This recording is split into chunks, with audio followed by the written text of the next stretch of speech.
According to the residents, this was not an accident waiting to happen. It was negligence that had been flagged earlier and ignored each of the previous times. Authorities have now ordered investigations. They filed cases, but the larger question remains still. Why do basic safety checks only happen after lives are lost? And Noida is not an isolated case. Over the past few years, civic neglect has shown up again and again with deadly consequences, from students drowning in a flooded coaching center basement in Delhi to a gaming zone fire in Rajkot which claimed 27 lives, massive billboard collapse in Mumbai which killed 17 innocent people. These repeated tragedies raise uncomfortable questions about accountability, about enforcement and the cost of inaction. So to understand how civic neglect turns fatal and where the system keeps failing, we're first joined by Arvind Kumar Jain, former IPS officer, closely has dealt with urban governance with public safety challenges. Our first guest this morning. Good morning, sir. Dr. Sudhir Krishna, former Secretary, Ministry of Urban Development, Government of India, is our second speaker who joins us this morning. Thank you to you, gentlemen, for really joining in on this very important conversation on the Breakfast Club. I want to begin with Mr. Arvind. Mr. Jain, how do you explain what's happened in Noida? We've spoken about it over the last 2 days, over and over again, what went wrong, what could have been done better. The fact of the matter is this innocent life could have been saved. This was an under construction area, it was a pit filled with water, but the manner in which it was left unbarricaded, there were no reflectors, nothing really to tell any person. Forget the foggy situation, that's obviously made matters worse, but even otherwise, no sign whatsoever of how there's danger on the other side of that wall. Noida authority is a very rich authority, and I think that street light should have been there, proper street light should have been there, reflectors should have been there. This builder, Lotus Valley builder, action should have been taken against this builder also. Now CM has initiated certain measures. SIT has been formed in which Commissioner Meerut and ADG Meerut zone is there, Chief Engineer PUD is there. I think they have been asked to submit report within 5 days. Action will be taken, drastic action will be taken on its report. CM has already removed the CEO of Noida Authority. Now once CEO is removed, things will start moving in Noida. Noida, actually, some very influential people, influential officers are posted, and things are taken lightly. Now, once action has been initiated by CM, I think you will see the effect on the ground. Jain, it's a bold step indeed. That's a given. But the fact of the matter is, this is administrative negligence. Yes, a mere removal of the Noida Authority CEO, can it end at that really? Why is action against officials so easy or so light in comparison to others, contractors or builders in this case? Everyone was equally responsible or should be held equally responsible. No, action will be taken against builder also, action will be taken against engineers also. One junior engineer has been dismissed, and action should be taken because Noida is the showpiece for UP.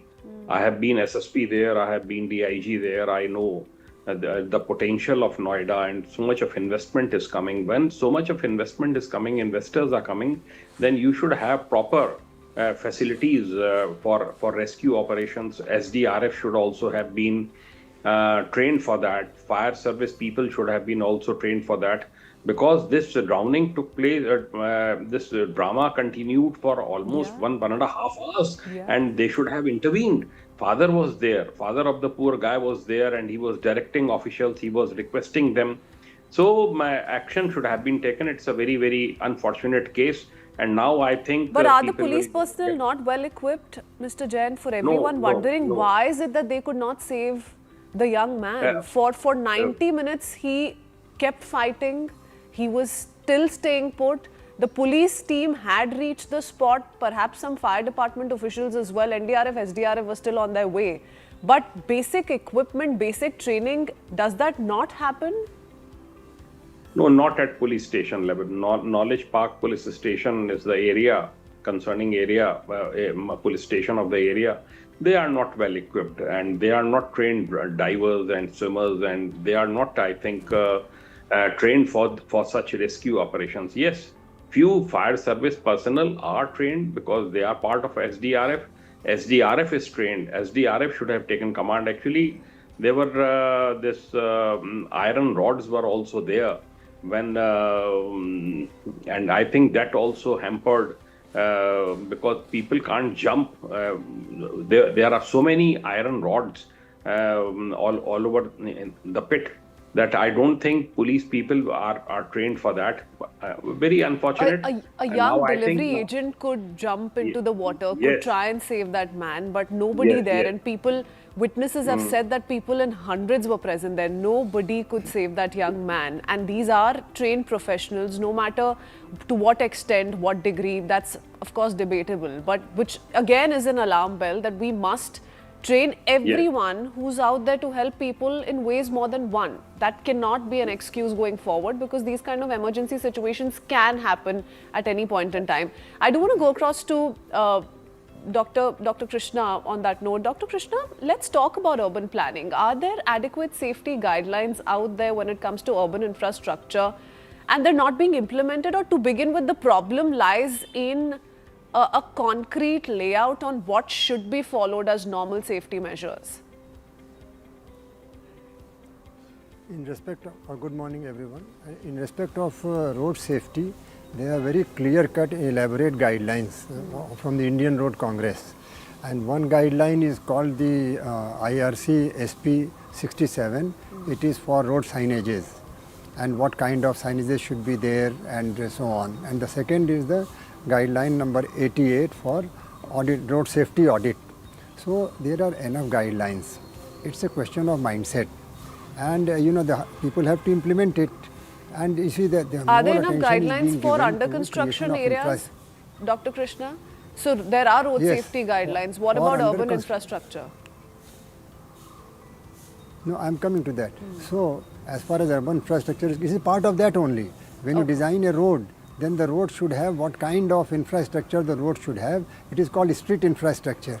And the signages are of all different kinds. Mandatory signages, signage for mandatory requirement like you can't drive more than this speed or so on. And there are signages for welfare and comfort that don't go this side, don't go that side. And there are other things also informative like hospital so much distance and restaurant that distance. All those signages are there. And the reflective tapes are there, which work 24/7, in the night and day you can see them. Doesn't cost much. The reflective tapes do not cost much. So it all depends on systems are in position, arrangements are in position, but only thing is somebody has to take charge. For that, you can have all system, artificial intelligence, you can have guidelines, manuals, and above all money. Enough resources are available. If you see the budget allocation for urban development sector, in the last 20 years, JNNURM started in 2006-07, and till now, after that Amrut program came and Smart City Mission came, and all that put together in the last 18 years, so much money has come. Even if you convert into net present value, it will be 4 times than what was given in the last 50 years.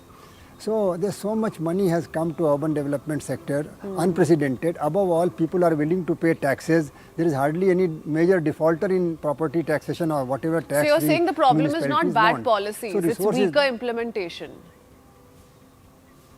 Absolutely. The guys who are heading that, they have to be given a shock treatment. For that, there can be no manual. For example, the Noida CEO should be suspended straight away. There is no way the transfer is not going to help the matter.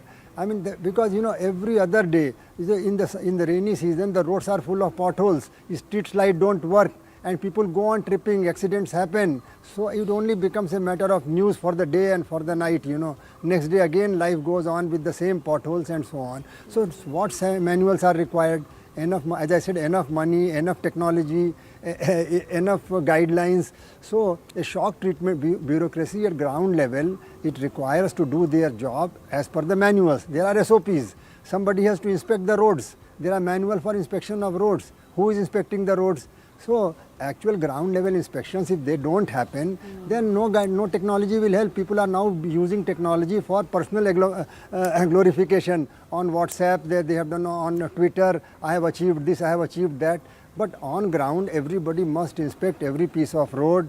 All street lights should be checked. A certificate must come. So in fact, I would say that this should be taken as an example. The life lost should be taken as an example, and the government of India should ask all state governments to confirm whether the street infrastructure is there in position or not, and if they don't give, then money from the government of India should be stopped forthwith for all urban programs. Because if the life is not safe, if the life is not safe, then what is the purpose of creating infrastructure? I think and this is a very why do we wake up and smell the coffee only after yeah. a life is lost? Why are we not really plugging in on the risks when Absolutely. they're clearly visible? Mr. Jain, how do you explain this on any level? Yes, please. How do you explain this on any level that the residents in the area in Noida have spoken vocally of how multiple occasions in the past they took it upon themselves to reach out to the authorities, lodge complaints, say this is a problem. Accidents have taken place already in this one area, one under construction site. Who is to be asked those questions and who should action be taken against here? Is the problem on multiple levels, starting with the civic authorities, then your local police there, Noida authority? Who is to be held accountable? I think CEO or some very senior person in Noida authority should meet people for the redressal of grievances. They should know what people are thinking about the civic amenities which have been provided. Once they come to know, they should swing into action, and action should be taken on the ground.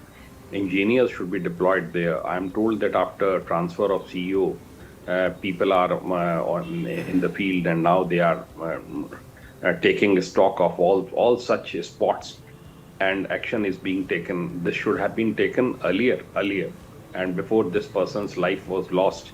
A very unfortunate incident has happened in Noida, but now I think they will learn a lesson, and they will take action. Redressal grievances, meeting people, meeting the residents of Noida. Generally, people in Noida are very, very cooperative, and whether they are industrialists or resident welfare associations, but there should be some senior officer deputed. Either CEO should take this responsibility on his own shoulders, or deputed to some number two, that he should meet people. He should meet people for 1 or 2 hours, actually, redressal grievances, and going to the spot and meeting people. That is very important. Only then you will come to know what people are facing and what all is to be done. Dr. Krishna, really taking the cue and putting out the next question to you, where does the coordination you think then break between the center, the state and local urban bodies? Because in this case, it's not as though the BJP or the Congress were in power in the state and the center. I mean, it was a BJP government. Things should not be that difficult if that's the one excuse people are looking at. But where do you think essentially the coordination problem lies? Well, I think the state governments have to think seriously as to what is happening to the cities from governance point of view.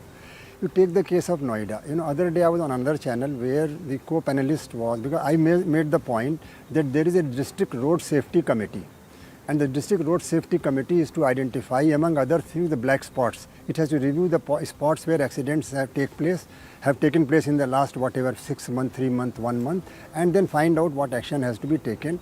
And I said that the district road safety committee should be questioned as to what all they did all these months. So by chance, one of the panelists was a member of the district road safety committee. He said that now that my panelist has said this point, let me clarify, I am a member of the committee of the Noida, and he said that this committee, the Noida authority, doesn't send anybody. It seems that there's chaos in the administration, and he said we go on recommending that this is a black spot, there is a black spot, and nobody comes, nobody takes note. So what is happening is that the government is creating institution after institution. The municipal corporation becomes a bystander in many critical situations. In many critical, municipal corporation ends up becoming only the scavenger. Their job is only to manage the solid waste. and somewhere streets, smaller streets also. Otherwise, major streets are with this department, state PWD, or with some highway authority and so on. And this is with the state electricity department or the BESCOM or district, the electricity company and so on. Water supply with the water board. So, and in Noida authorities itself is a powerful body, the municipal local body. What is the local body? What is the representation of people? So the governance structure has to be seen. In the confusion, what is happening is at the ground level. If you are a common man, you don't know whom to complain. Yeah, because if you complain that it doesn't belong to me, that department, this department, yeah, where to go?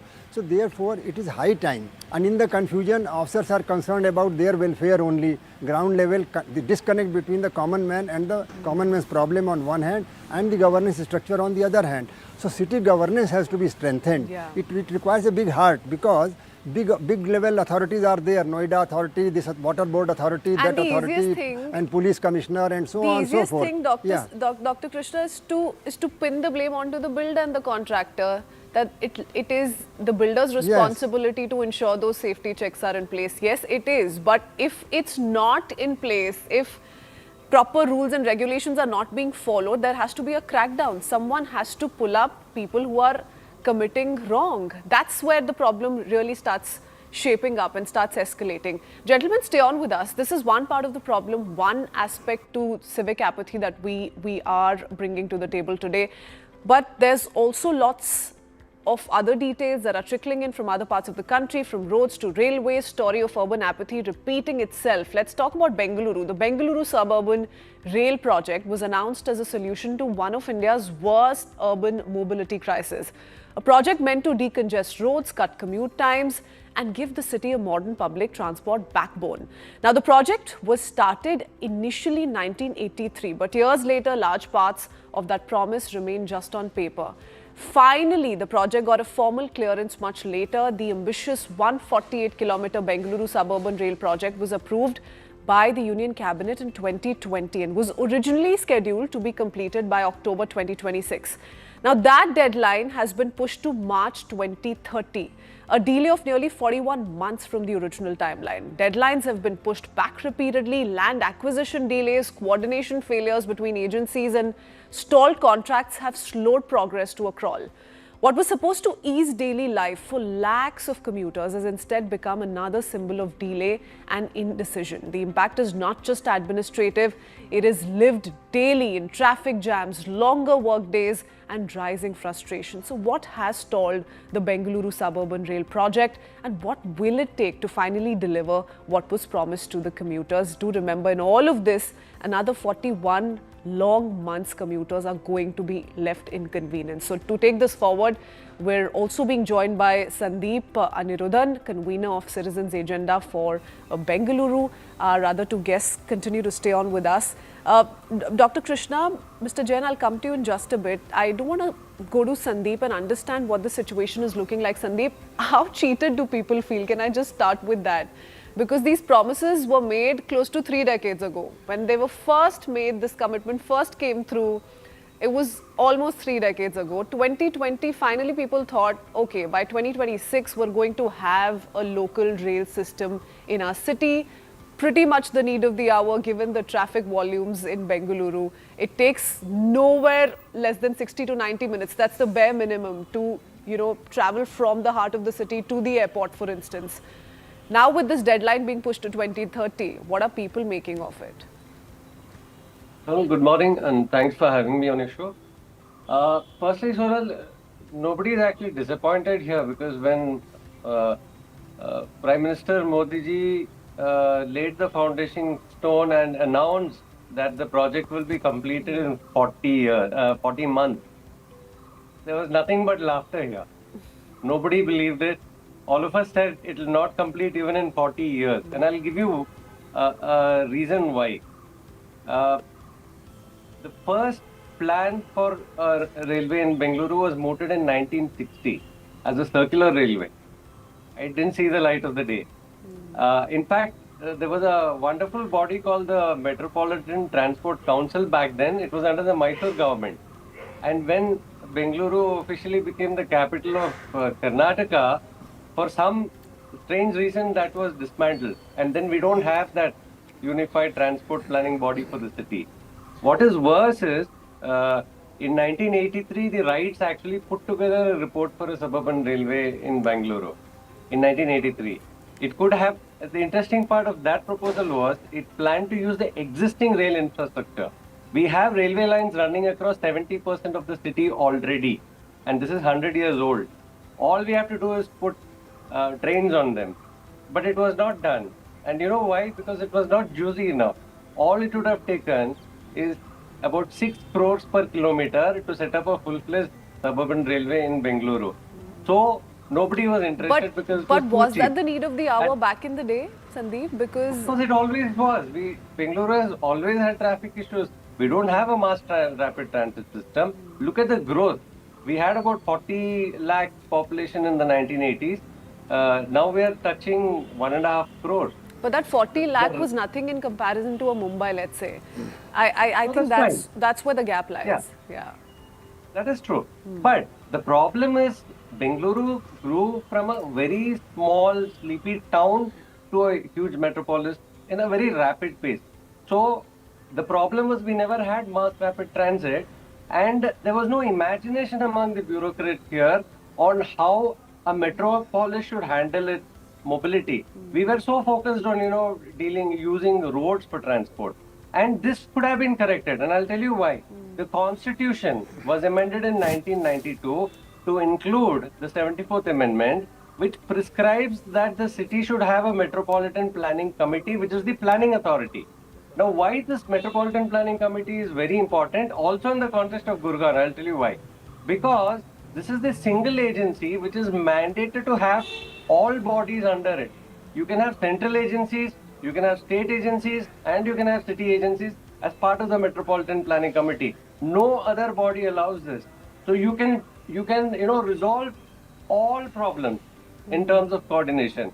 But it is 33 years, we still don't have the planning body. And since we don't have planning body, the maximum growth in Bengaluru happened from late 90s on, when the IT boom happened. If we had this planning body, we would have had proper master planning, we would have had proper coordination. Instead, what we have had is unplanned development and a total mess. If we had the MPC, we could have coordinated the central government agencies and the state government agencies and the railways. This did not happen. So we've been essentially sitting on a problem, waiting for it to explode slowly, and that's what's happening. That's the situation. Funny part is, we have the solution. Yeah. The Constitution has given us a solution. Okay, I want to understand if Dr. Krishna But we've agrees not to done that. Dr. Krishna, interestingly, if we just go through a little bit of data and stats, we're learning on an average close to 70,000 cars are traveling to the airport on an everyday basis. That's a big number in itself. It could be far more. This is just official data. Now, with that kind of a number, with traffic congestion making headlines day in and out, and the kind of reputation that Bengaluru is now enjoying in the country, how strictly does an urban planning need to shape up the way it should to contain this problem? And where do we stand really in reality? Okay, it's a good question, and let me tell you a little bit about myself and with reference to Bangalore.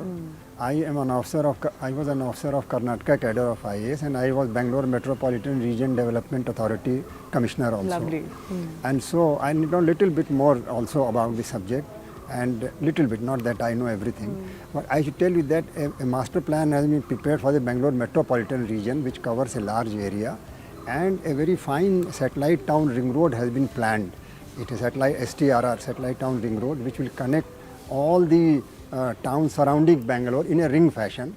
We connecting the main city through the radials. So the Satellite Town Ring Road is under motion now. Already it is being taken up. And as you see already, the satellite towns like Kanakpura and Magadi and so on, they are also flourishing now. So what I see is that this also is an addition to that. This suburban rail project, which is in X shape.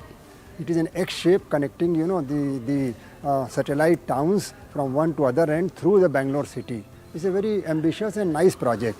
Along with the satellite town ring road project and the this internal ring road project, the concentric roads have been planned and implemented also, some are under implementation. So it's very good project, and we should not feel disheartened.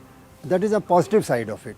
On the negative side, yes, there is a failure of the governance in handling this particular project you are referring. It's a wonderful project. It will definitely allow people to move to farther places with connectivity to the city when they require. And I am not sure why, because I read here and there, checked with people as to why the project is not moving as fast as it should. It seems there is apathy only, there is lack of focus on that. And otherwise there is no good reason. The land acquisition is a challenge. What has happened is that now this new Land Acquisition Act, it has become a mess also. It has created a lot of mess. It was hijacked by the activists. The land acquisition was hijacked by activists. As a result, what happened that in dream it is a very nice project. So are you saying that's one of the biggest reasons that the project so far has not seen the light of the day?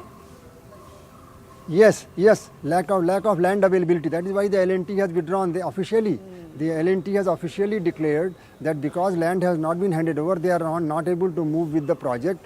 And so out of 450 acres of land required, 100 and odd acres are to be acquired from the common man. So this requires a deft handling. It requires consultation with the landowners in a constructive and in a way that you take everybody into confidence. We cannot change the law immediately. The law is there, good or bad. That new land acquisition law is in position. And Dr. Krishna, that's exactly why promises should be made keeping realistically the target in mind on when is it truly achievable. That's exactly what didn't happen here. And as Sandeep was pointing out, to begin with, people really did not have expectations that by 2026 they will see an effective suburban rail system in the city. Mr. Jain, I do want to come to you for the land acquisition problem that Dr. Krishna spoke of. Where do you think law enforcement agencies and civic authorities can then play a huge role in solving this problem and striking that balance? Because at the end of the day, people will benefit from this kind of a rail system in the city. It is the job of the law enforcement agencies to remove the encroachments, but they should get a green signal from the top that they have to do it, and they have to do it whatever may be the obstacles, because government in Karnataka, what I feel is it's a very rich state, and so many popular measures have been taken by the government, Congress government there. So they have budget issues now. So if you don't want to take action on such prestigious projects, PM has reviewed the progress in Pragati and he has pointed it out. I think there should be progress. The area which is under encroachment, it should be removed with the help of RPF, with the help of GRP, with the help of local police. Whether paramilitary forces have to be deployed, area should be got cleared, and it should be handed over to the K Rights, the company which is taking up the construction. That is why L&T left it. I am told that 1,670 crores had been allocated for land compensation, as Mr. Krishna said, but now the cost has crossed 5,000 crores. So the cost project has already crossed 17,000 crores. So if you keep on delaying it, costs will go up, and encroachments will become permanent houses, and then it will become all the more difficult. So government should take action. I think there is not proper coordination between railways and state government and local enforcement agencies. There should be meetings for this prestigious project, because all of us have faced these traffic snarls at Bengaluru going to Kempagoda airport. Yeah. So it should have been taken up long time back, and it's a very prestigious project, as Mr. Krishna said, and it should be implemented. And Okay. I'm just left with the last 30-40 seconds, Sandeep, very quickly to you. What kind of a role are citizen groups playing currently in expediting stalled infrastructure projects like the suburban railway network?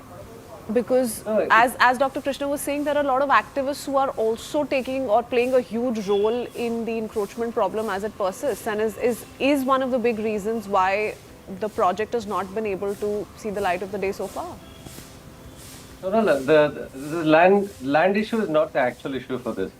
Actually, the problem is one of technological understanding. Now, there is a serious vacuum in thinking. You can actually start a suburban rail service on the existing rail network because it is underutilized. All you need is automatic signaling.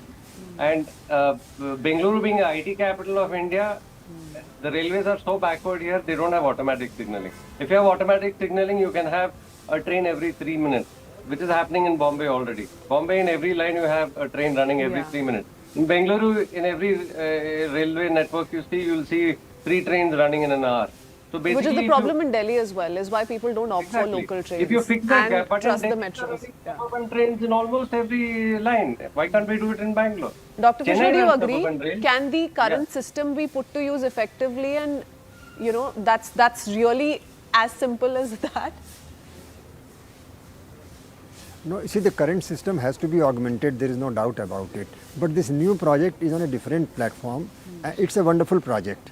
And it has to be implemented, it shall be implemented, I am sure.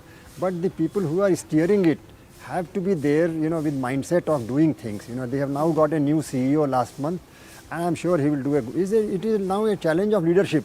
You see, today in governance in India, I think what is lacking is not money, not people's cooperation. People are cooperating, beyond expectation at every stage. What is we are lacking is leadership at local level.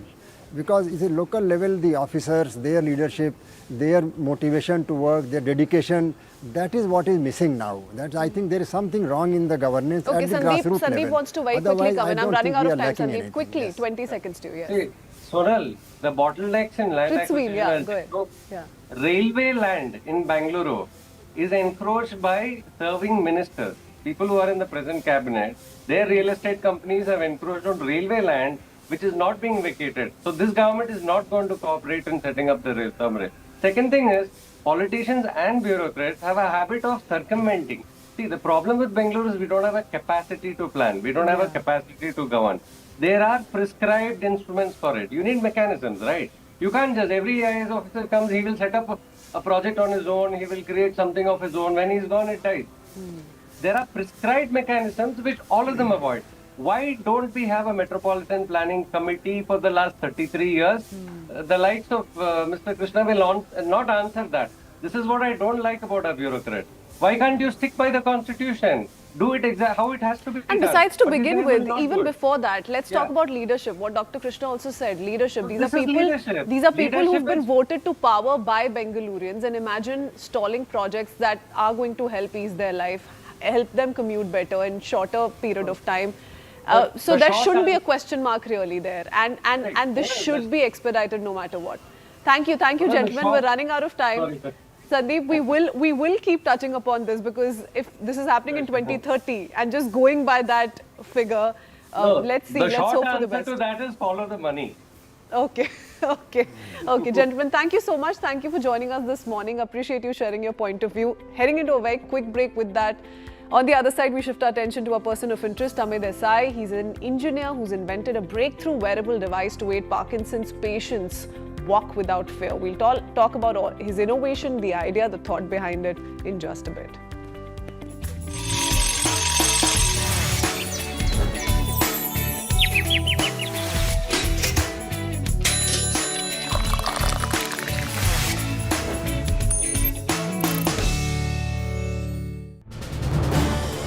This is News 18 Network.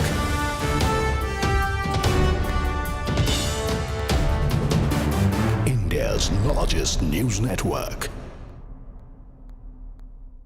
The Uttar Pradesh government has taken a swift action in response to the tragic death of 27-year-old techie Yuvraj Mehta, who lost his life after his car fell into water-filled under-construction pit in Noida's Sector 150. Noida CEO Lokesh M has now been removed from his post, and an SIT has been formed to probe the case. Headed by the Meerut Divisional Commissioner with the ADG of Meerut Zone and the Chief Engineer of the PWD as members. This incident has sparked widespread outrage, with residents alleging that the pit had been left open for years without any barricades, lights or warning signs. The post-mortem report confirms that the techie Yuvraj died of suffocation followed by a cardiac arrest. Police have now booked the builder for negligence, and an FIR has been registered against 2 real estate companies. MZ Wiztown Planners Private Limited and Lotus Green Constructions Private Limited. The Noida authority has also taken a disciplinary action, suspending a traffic cell official and issuing cause notice to other officials responsible for the traffic-related work in the area. The Deputy Chief Minister Brijesh Pathak has also assured a high-level probe and strict action, stating that no officer will be spared. Let's take a look. प्राधिकरण की ओर से संबंधित जो JEE है उनको सेवा मुक्त कर दिया गया वहाँ से, और इसके अलावा जो है संबंधित अन्य अधिकारियों का स्पष्टीकरण मांगा गया है। वो प्राइमा फेसी ये जो देखने की बात थी उसी के कारण किया गया है और विस्तृत से जांच चल रही है अभी, और अगर कोई कार्रवाई नहीं हुई है तो उसकी जिसकी लापरवाही उस पर कार्रवाई होगी। कोई ऐसा ड्राइव चलाएगी नोएडा अथॉरिटी की इस तरह के जो स्पॉट्स हैं उनका सर्वे किया जाए या कुछ एक्शन लिया जाए ताकि आगे इस तरह के इंसिडेंट्स ना हो? जी बिल्कुल, अभी हमारे सीओ साहब ने कल ही आदेश दे दिया है कि ऐसे सभी फील्ड में जा कर के देखेंगे। सामान्यतः भी देखते रहते हैं, और भी कोई ऐसा रह गया होगा कोई स्पॉट तो उसको देख करके उस पर शीघ्र कार्रवाई करेंगे।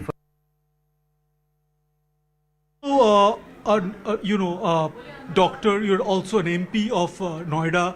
A very unfortunate incident has happened in Noida. How do you see that? How do you see such civic apathy? And also when there has been serious questions raised against fire department of Noida while they were there present, in spite of that they couldn't help a drowning man. It's painful. It's worrying also that in a city like Noida, where the technology, where the facilities, where the instrumentation was all available, and it took us about 3 hours or so to save that young man. Somebody has to own this responsibility, and those people has to be penalized also. If such things happen, it will be a shame for us also. This event should not happen for anyone else also. We the party, we the government are with the suffering parents of that and the family members of that. It's a painful. बिल्कुल road के साथ में नाला और छप्पड़ था। अच्छा तो इतनी धूल पड़ी हुई थी कि गाड़ी रुकती रुकती नाले में गिर गई। तो वहां जब आप नाले की तरफ जा रहे थे तो कुछ भी बीच में ऐसी कोई रुकने वाली कोई दीवार या ऐसी कोई भी चीज नहीं थी? कुछ नहीं था, पता भी नहीं लग रहा था आगे क्या।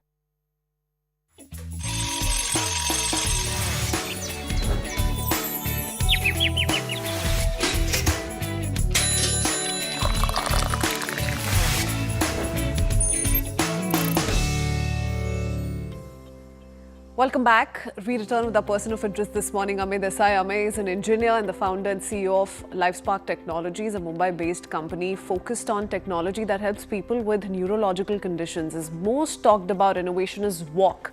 It's a wearable device designed to reduce freezing of gait, which is a common symptom of Parkinson's disease. Now, the device uses sensors and gentle cues to help Parkinson's patients walk more confidently and independently.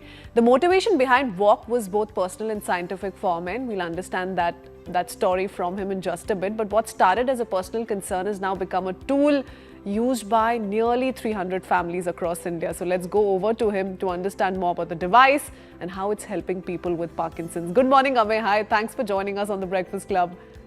Good morning. Thank you for having me. Amey, take us back to the moment this idea was born.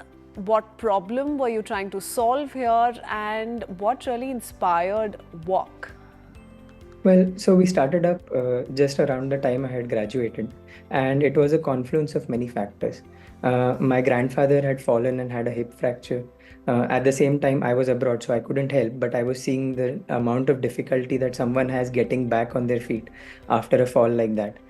And I was also exposed to a challenge by Michael Fox Foundation that talked about how falls are very prevalent in something like Parkinson's. So I thought, hey, I need to do something about this.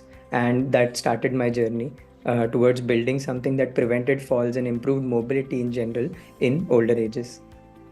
Okay, does it guarantee not falling at all? So give us more details into what specific advantages does this device carry? Well, as we take care of our grandparents, we see that they get slower and slower, but we never know the inflection point where they're really going to fall. So one of the first things that the device does is it measures how a person is walking and tells you the risk of fall that they have and provides specific measures to prevent it. These could be physical therapy measures, or sometimes you might need a consultation. So the first thing it gives you is sort of that metric against which you can measure yourself and know the risks. And then the device also provides muscle stimulation to improve that gait in Parkinson's specifically. So the diagnostic element of And Amma, again, for those unfamiliar, what exactly is freezing of gait? Well, so freezing is this symptom of Parkinson's where people feel like their feet are stuck to the floor. And so when they try and move forwards, naturally you lose balance and, that momentum is gone. So you sort of tend to fall forwards like that. That is what freezing of gait is. It's completely neurological. The muscles are fine, but the control of the muscles is impaired. Okay. Amay, what is it that makes this device or makes walk different from other Parkinson's aids that are already out there? Because this is something that innovators have been working on for years now. How is this typically any different? And from a scientific point of view? Well, so the answer is in the question itself. Typically, aids try and solve one of the symptoms. So you have these things that stop tremors, or you have things that help you do different things like speak better. But the problem is it's a multifactorial condition. So Parkinson's will affect everything from speech to walking. And there really is no catch-all solution. So the first thing that's important to solve a problem is to measure it. And what we have is a chronic care platform that lets you measure all of these issues and properly make an sort of plan for how to tackle it. After that, then the muscle stimulator, then we are coming up with more devices that help other elements of the disease. But broadly, this is a chronic care platform. Now, scientifically, the device itself is different in the sense that it uses a neuromodulatory stimulus to actually change the way the legs are controlled. Right? So typically in a normal person, your brain talks to your spinal cord, and the spinal cord then makes it possible to walk. It's not that you actively take an interest in every step that is being done, because you can read while walking, or you can talk to someone else while walking. It's an automatic activity for the most part. Yeah. In Parkinson's, because they lose certain cells in the area of the brain that controls this movement, they're not able to activate walking. Our device, through muscle stimulation, sort of reduces the amount of signal it requires to reactivate that movement. So in a way, it's helping the body readjust to this new reality of lesser signal coming from top to down. And have you seen moments where people have gone from being afraid to walk to confidently moving again because of this device? So take us through some personal stories of success there. Well, the first time we actually tried this out with individuals who had Parkinson's, there was the gentleman who basically he was stuck in one place and just always looking around for something to catch because he was so afraid he would fall. He wore the device, and the first time he started taking a step, walked 10 feet straight without any support. And that was sort of that built my conviction that what I am doing really makes sense. Later on, my other grandfather got diagnosed with Parkinson's, and I'm lucky that this solution could help him, remain mobile for a little bit longer. So, I think. And what about research, clinical trials? Tell us whether, there are research institutions that have verified the success rates that you're reporting today. Yes. So for any medical device, it's important to have clinical studies and approvals. We've gone through that entire process. We've had 2 studies, and we've basically done one where people have worn it in their homes for 6 weeks, and one where we've initially checked whether immediately the device makes any impact on the way they walk. And I think in general, both studies have shown good effects. More than 80% of people respond to the therapy in the first place, and the effects are sustained over 6 months or a year. So now, after some people have been using the device for more than a year, we've seen that the effect stays back. And remember, we're working on a slope. Parkinson's is a degenerative condition. So even maintaining is quite an achievement. So we've got those. But tell us, though it is quite difficult, the thought at least that comes with this question, but have you seen someone go from frozen to freely walking almost instantly? Yes. Well, it is definitely difficult. There have been some breakthrough cases. I'm going to say a quarter of all individuals who use it actually have results in that sense. In that, if they were falling 5 or 6 times a week, that goes down to almost none, and they can almost instantly feel the effect of the device. The true test for us is whether that lasts for more than 6 months, right? Because initially you can have what is called a placebo effect, and that stays true in that quarter of patients. The others are successful to variable degrees, but mostly people have more than half reduction in their symptoms, which is a big win, because anytime this symptom strikes, you could have a fall, a hip fracture, or a shoulder fracture. Okay, very quickly, Aman, we wrap up with this. Could this kind of technology eventually help people beyond Parkinson's, like stroke survivors, elderly patients? If yes, how? Well, if I didn't know better, I would think you are a scientist yourself. So, neurology, diabetes, hypertension, you've got a number you can measure. You can take your blood sugar, you know what to do with that number. That does not exist as such for neurology. And 90% of the care cycle in these conditions, because they're typically long term, happen at home, where the person is not a doctor. The person taking care of you is typically family. The way we've designed it is so that you get that number, that metric that allows you to self-manage your conditions at home. Right. And this is applicable across a wide range. Stroke, generally elderly people who don't have any condition, but like my grandfather, are likely to have a fall, even they can benefit. Okay, lovely. Amit, thank you for the wonderful initiative and sharing that success story with us here on The Breakfast Club. Thank you for joining us this morning. Thank you for having me. Pleasure being here. Okay, let's zoom out, take you through some of the stories that we're tracking from across the country, around the world, from the world of entertainment and sports. First, we talk about Philippines president announcing the discovery of a new natural gas deposit near an existing gas field in waters facing the disputed South China Sea, which could shield the country from a potential power crisis. The discovery of the gas reservoir is significant and could eventually supply power to more than 5.7 million households annually in Philippines. Actress and fitness enthusiast Saimi Kher recently celebrated a deeply personal milestone, marking 10 years since her first participation in the Tata Mumbai Marathon. Though her appearances over the years weren't consecutive due to the pandemic, the event holds immense emotional value for her. She shared the marathon marked the beginning of her endurance sports journey and remains a defining chapter of her life.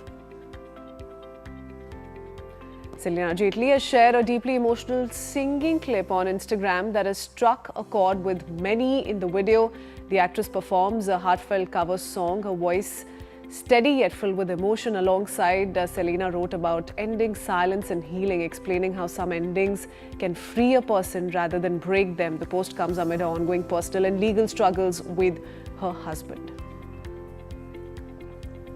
Chasing an unprecedented 25th Grand Slam, the Serb opened his Australian Open campaign with a clinical dismissal of Pedro Martinez on Monday, barely breaking sweat in a performance that felt both efficient and ominous. It was Novak Djokovic's 100th Australian Open win. Smiling as he addressed the arena, the 38-year-old soaked all of it in. Just days after Roger Federer made a stirring return to Melbourne Park, Rafael Nadal is set to follow his old rival back to the Australian Open spotlight. Nadal will return to Melbourne for the Australian Open 2026, appearing at the tournament's Night of Legends. And the Spaniard will also share the stage with Australian icons Ashley Barty and Dylan Alcott in a fan-focused celebration that includes live chats and photo opportunities. With that, we head into a very quick break. We're not done as yet. There's lots more from the world of entertainment and much more that we'll be bringing to you in just a bit. Keep watching.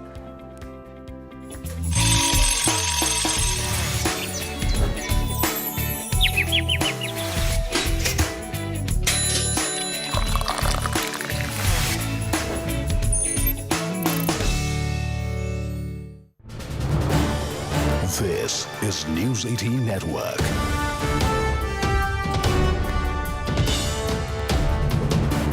India's largest news network.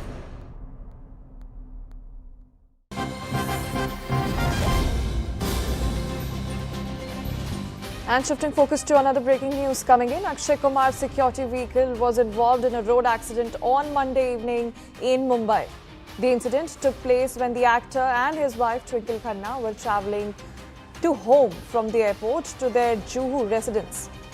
Now, according to initial information which has been accessed by CNN News 18, the incident occurred when a car hit an auto rickshaw from behind, causing the rickshaw to overturn and then collide with Akshay Kumar's escort vehicle. The impact led to the security car toppling onto its right side on the road. Now, authorities reached the spot shortly after the accident and brought the situation under control. Further details regarding this incident are awaited as of now. But this is what we are getting in for you.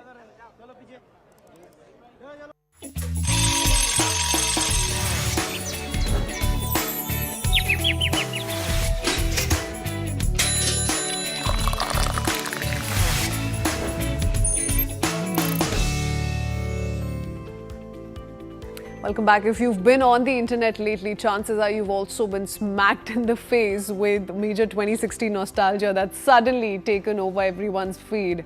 So a lot of celebrities are now putting out throwback pictures from Alia Bhatt to Kareena Kapoor. That's what everyone's Instagram is talking about. So let's take you through this report, see why the internet suddenly wants to get into this time machine and go back to 2016. We leave you with this special Shosha report. Thanks for tuning in. We'll see you tomorrow, same time, same place. Bye-bye.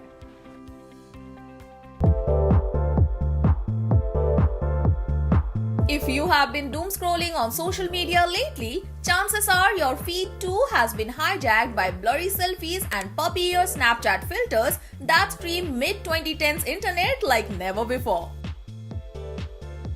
Welcome to the internet's latest obsession, 2016 nostalgia, revived loudly and proudly in 2026. And yes, the trend has officially caught up with our favorite celebrities too. A bunch of Bollywood stars are revisiting a decade-old chapter of their lives, sharing pre-glam, pre-paparazzi, pre-perfect PR team versions of themselves. And honestly, fans are eating up every raw, fuzzy, chaotic bit of it. So let's get started as we take a quick time travel detour back to 2016 through the eyes of our favorite celebrities. Kareena's post struck the emotional vein of the trend. Dropping a series of photos from 2016, she dubbed it the year of the bum, referring to her pregnancy. The images were intimate, gentle, and personal that perfectly captured a phase that shaped both her life and, let's be honest, the internet's ultimate obsession with star kids. Alia joined in a little later, but she more than made up for it. Her throwback montage featured peak Dear Zindagi era moments with Shah Rukh Khan alongside Varun Dhawan, Pariniti Chopra and Aditya Roy Kapoor, faces that literally defined the Bollywood youth wave of the last decade. For Sonam, 2016 was a milestone year. Her post threw back to the release of Nirja, a major turning point in her career, and also hinted at the early days of her relationship with Anand Ahuja. Ananya's post came with soft-core heartfelt energy.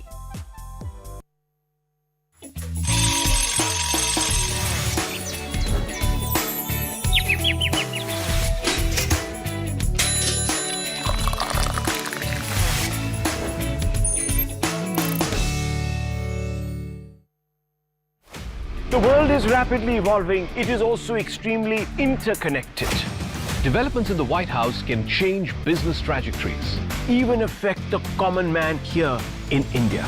That's where our long-standing partnership with CNN gives us the edge. With 4,000 plus CNN reporters across 200 countries, our reach is unmatched. And with renowned names like Fareed Zakaria, Anderson Cooper, or Richard Quest, our access to in-depth analysis is exhaustive and exclusive. Whether it's conflicts in Europe and Asia, The New York City mayoral elections, or trade wars and tariffs, our partnership with CNN enables us to keep our finger on the global pulse to bring you reports and analysis. with unmatched authority. Now that's a partnership that makes sense. This is News 18 Network.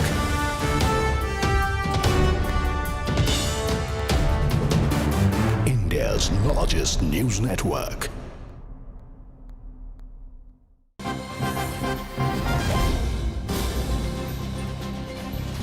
And shifting focus to another breaking news coming in, Akshay Kumar's security vehicle was involved in a road accident on Monday evening in Mumbai.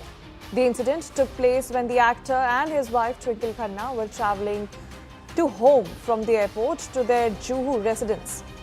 Now, according to initial information which has been accessed by CNN News 18, the incident occurred when a car hit an auto rickshaw from behind, causing the rickshaw to overturn and then collide with Akshay Kumar's escort vehicle.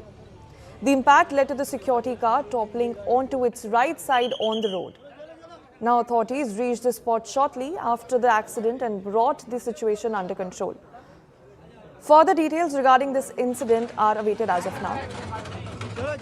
But this is what we are getting in for you. Akshay Kumar's vehicle has met with an accident. And what we're getting to understand is that both Akshay Kumar as well as Twinkle Khanna, both of them are safe right now. Nothing has happened to them. However, their escort vehicle, the security vehicle particularly, has met with accident. And whether there has been any damage to the car or not is something that is yet to be ascertained.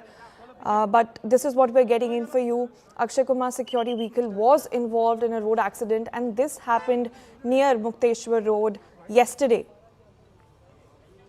In fact, according to the initial information that we are getting for you, the incident occurred when a car hit an auto rickshaw from behind, causing the rickshaw to overturn and then collide with Akshay Kumar's escort vehicle. Like we told you, the actor's personal car was not involved in this incident. Now, videos circulating online from the scene showed the escort car lying on its side, while the auto rickshaw appeared severely damaged, having been crushed from above. Fortunately,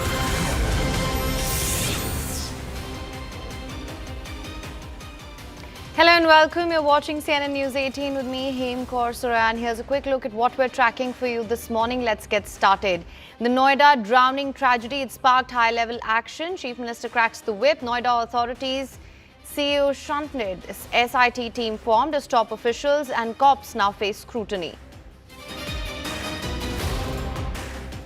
The Madras High Court to decide on Vijay's Jananayagan release after Supreme Court setback. Film buzz soars with over 1 million ticketing interests. Violence erupts in Murshidabad as BJP and the TMC clash over the SIR voter list. BJP MLA Agni Mitrapal sits on dharna alleging infiltrator shielding. Nitin Nabin set to become BJP's 12th president, set to formally take charge today in presence of Prime Minister Modi amid grand celebrations. Former Srinagar Mayor Junaid Mattu calls for separate Kashmir state, claims Kashmir does not want Jammu, says Ladakh regrets union territory status. India's growth story dominates Davos as global leaders focus on AI, trade and geopolitics amid economic headwinds. CNN News 18 team at the Davos Summit 2026. India and the UAE signed key agreements on energy supply and nuclear cooperation. Mumbai Mayor suspense continues as Shiv Sena Corporators Hotel stay likely extended amid delayed Civic Gazette notifications and pressure on the Shinde camp.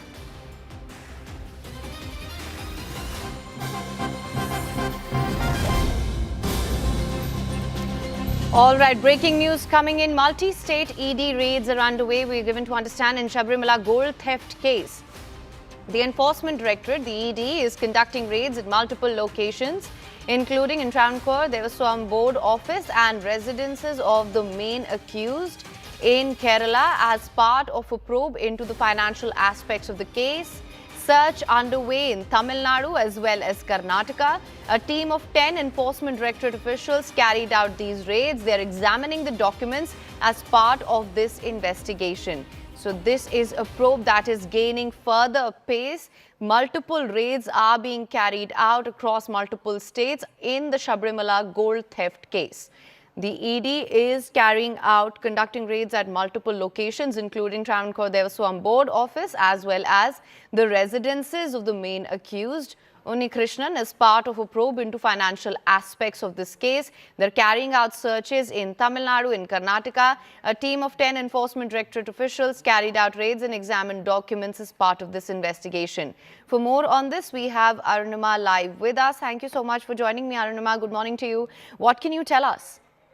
So across 3 states, Karnataka, Tamil Nadu and Kerala, 21 locations are being raided. Residents and premises linked to the main suspects in this particular case. Also, at least one firm by the name of Smart Creation, which is based in Chennai, that is also being raided. The suspicion is that these firms were used as fronts to launder away ill-gotten wealth. Now, the basic premise on which the Enforcement Directorate is working, and the SIT was already probing the corruption angle, that from the door frame of the old Sabarimala temple and from the idol, gold was taken away. There was theft of gold, and subsequently that was sold off. Money was laundered away. That's when ED stepped in. ED registered a case first against 12 people. Now its realm of investigation is increasing further. There are more people who are in the ambit of ED's probe, and that's why these 21 locations are being searched. Multiple teams headed by a joint directorate level officer have spread out across these 3 states, and they are looking at documents, bank records, digital devices to see what connection, what paper trail they can really draw from the corruption angle all the way to the laundering charge that ED is probing. Right. Also joining me right now, Neetu Raykumar. Thank you so much for joining me, Neetu. What can you tell us? As Arunima mentioned, of course, they are trying to piece together perhaps a paper trail that may lead to more clues as to what really went on here. Given the fact that also raids are being conducted across multiple locations, it just goes to show how far and wide this web had spread. Now, see, we are right outside the Travancore Devaswam Board office. This is the headquarters of the Travancore Devaswam Board. This office is located in Thiruvananthapuram. Now, in this office also, raids are underway right now. Though the officials came early in the morning, they could only start right now because the office was not open. The key was with the secretary to the Devaswam Board. So now that is happening. They have started the checks. Now, at multiple locations in Kerala, including the houses of all the accused and the accused who have been arrested. This includes A. Padma Kumar, the former Travancore Devaswam Board, Murari Babu, the former Devaswam official, Unikrishnan Poti, the main accused. Related to Unikrishnan Poti, his house as well as his sister's house, also raids are being conducted. He's a main accused. Also the residence of N. Vasu, another former Devaswam Board official, president and commissioner. So the houses of the accused, Travancore Devaswam Board headquarters, ED raids are being conducted at multiple locations across Kerala, in Tamil Nadu, that is in the Smart Creations office, as well as in Karnataka. Now, what the ED is looking at, the SIT is conducting a detailed investigation. About 13 accused have been arrested so far in both the cases. Now, what the ED is looking is basically the financial angle. What happened to the proceeds of this crime? What really went through the paper trail? So these are the things that they are trying to access while conducting these raids. But the SIT has already seized the files related to the 2019 incidents, whatever has happened. So we are not really sure how much the ED will be able to seize, because SIT had also